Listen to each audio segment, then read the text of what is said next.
Hello मेरे प्यारे बच्चों, आशा करता हूँ आप लोग सब बढ़िया होंगे। तो जिसका इंतज़ार था वो घड़ी आ गई है। आईसीसी ने अपने वेबसाइट पे आईसीसी 2024 के टाइम टेबल को रिलीज़ कर दिया है। तो चलिए थोड़ा उसका पोस्टमार्टम करते हैं। तो एग्ज़ाम आपका स्टार्ट हो रहा है as you can see on 21 of Feb, यानी कि आज से आपका कितना, ये दिसंबर तो हटा ही दो बिकॉज आपके प्री बोर्ड्स चल रहे हैं। तो जनवरी और 21 दिन उधर, मतलब राउंड अबाउट 50 डेज आपके पास बचे हैं। ठीक है। तो पहला पेपर आपका देख सकते हो इंग्लिश लैंग्वेज है। ज़्यादातर ये लोग इंग्लिश से ही एग्जाम स्टार्ट करते हैं। फिर इन्होंने एक दिन का गैप दिया है। सेकेंड पेपर आपका इंग्लिश लिटरेचर है। फिर 2 दिन का गैप दिया है। अच्छी बात है, हिस्ट्री ज्योग्राफी में हमें गैप की ज़रूरत पड़ती है, बच्चों को बहुत लर्निंग पोर्शन वहाँ पे बहुत है। ठीक है। तो अच्छा क्या है, आपको 23 यानी कि 24 और 25 और 23 का इवनिंग आपको मिल जाएगा, मतलब 2.5 डेज आपके पास है हिस्ट्री को रिवाइज करने के लिए, जो कि एम्पल टाइम होता है। ठीक है। फिर आ जाइए, फिर 27 एक ही दिन गैप मिला आपको, क्योंकि 28 को फिर आपको ज्योग्राफी है। मतलब ज्योग्राफी के लिए आपको ज़्यादा गैप नहीं मिला है, सिर्फ एक दिन का गैप मिला है। तो कुछ स्ट्रैटेजी हमें बनानी पड़ेगी, वो मैं आपको बाद में बताऊंगा।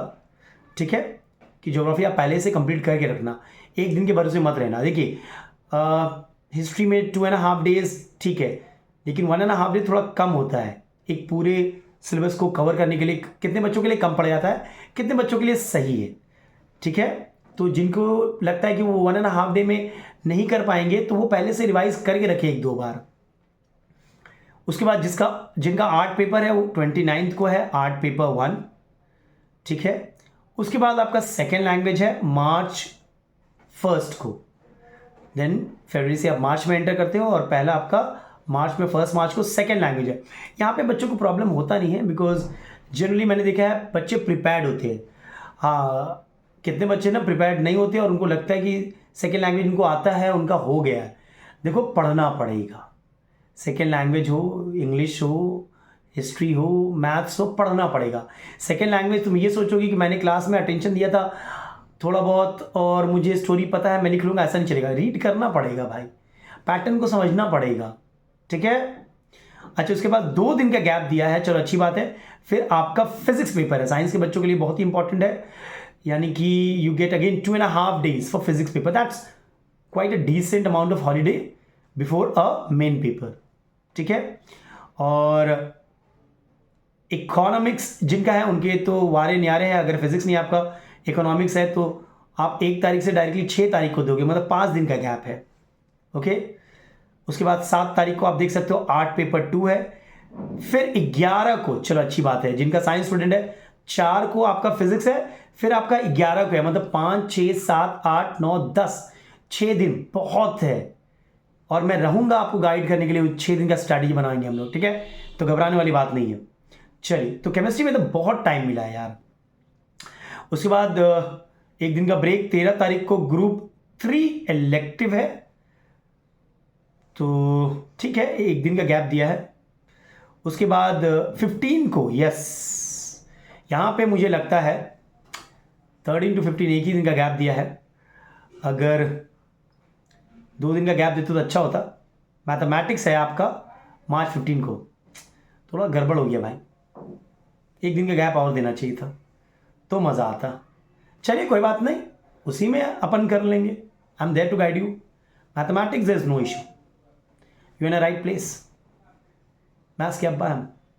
मैंने प्लेलिस्ट में इम्पॉर्टेंट सम का एक फोल्डर बनाया है, वो उस सम को उस चैप्टर वाइज मैंने सम्स दिए हैं, 10-20 कर लो, उसके बाहर नहीं आने वाला।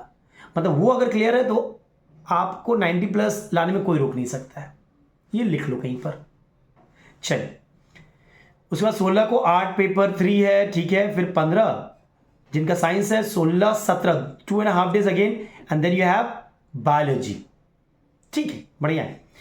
सिर्फ मैथमेटिक्स से मैं थोड़ा खफा हो गया बिकॉज 13 को एग्जाम है बच्चों का, ग्रुप 3 इलेक्टिव, फिर एक दिन का गैप दिया है ना। अगर 2 दिन का रहता तो बढ़िया होता। चलिए कोई बात नहीं। उसके बाद एक दिन का गैप है, फिर हिंदी है। ठीक है। उसके बाद एक दिन का फिर से गैप है, EVS है, ग्रुप 2 इलेक्टिव।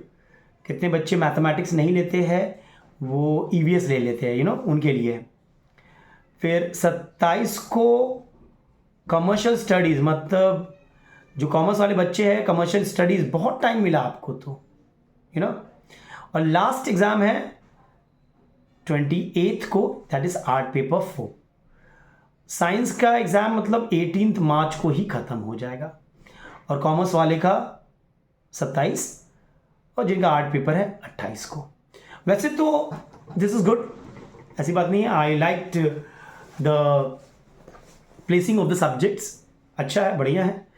लेकिन मेरे हिसाब से अगर मैथमेटिक्स में अगर 1-2 दिन और मिल जाता तो बहुत बढ़िया होता, क्योंकि लगभग 20 चैप्टर है, तो एक दिन में 10 ऐसा सेटअप करते हैं हम लोग। बट कोई बात नहीं, अब ये है तो इसी से गुजारा करना पड़ेगा आप लोगों को, ठीक है।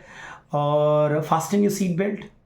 अगर आप 6 घंटा पढ़ रहे हो तो 12 घंटा पढ़ो, 12 घंटा पढ़ रहे हो तो ये मतलब नहीं 24 घंटा पढ़ो, 12 घंटा पढ़ रहे हो तो सही पढ़ रहे हो, ठीक है। मैं बोलना चाहता हूँ कि अगर आप कम पढ़ रहे हो तो थोड़ा सा क्वांटिटी बढ़ाओ, ठीक है। ये 2-3 महीना पढ़ लो, अच्छे नंबर आएंगे तो 11 में आप कॉन्फिडेंस लेके जाओगे कि हाँ, एक है कि मैं पढ़ा था तो अच्छे नंबर आए थे, और फिर पढ़ूंगा तो अच्छे नंबर आ सकते हैं, it gives you a lot of positive vibes and energy if you get marks.